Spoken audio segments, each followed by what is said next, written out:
एक गांव में एक लालची कुत्ता रहता था। वह गांव में घूम घूम कर खाने की तलाश करता था। वह इतना लालची था कि उसे जितना भी खाने के लिए मिलता था उसे कम ही लगता था। गांव के दूसरे कुत्तों के साथ पहले उसकी अच्छी दोस्ती थी, लेकिन उसकी इस आदत की वजह से सभी उससे दूर रहने लगे। लेकिन उसे कोई फर्क नहीं पड़ा। उसे सिर्फ अपने भोजन से मतलब था।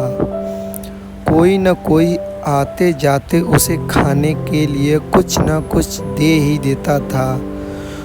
जो उसे खाने को मिलता वे उसे अकेले ही चट कर जाता था।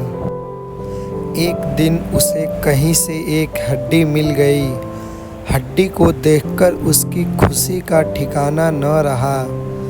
उसने सोचा कि इसका आनंद तो अकेले ही लेने में है। यह सोचकर वो गांव के जंगल की ओर जाने लगा। रास्ते में वह पुल के ऊपर से नदी पार कर रहा था। तभी उसकी नज़र नीचे नदी में ठहरे हुए पानी पर पड़ी। उस समय उसकी आंखों में सिर्फ हड्डी का लालच था। उसे यह भी पता नहीं चला कि नदी में उसका ही चेहरा नजर आ रहा है। उसे लगा कि नीचे भी कोई कुत्ता है जिसके पास एक हड्डी है। उसने सोचा कि क्यों न उसकी भी हड्डी छीन लूं, तो मेरे पास 2 हड्डियां हो जाएगी। फिर मैं एक साथ 2 हड्डियों के मज़े से खाऊंगा। ऐसा सोचकर वह जैसे ही पानी में कूदा, उसके मुंह से हड्डी सीधा नदी में जा गिरी।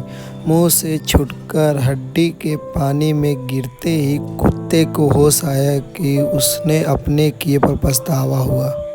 इस कहानी से हमें यह सीख मिलती है कि हमें कभी भी लालच नहीं करना चाहिए।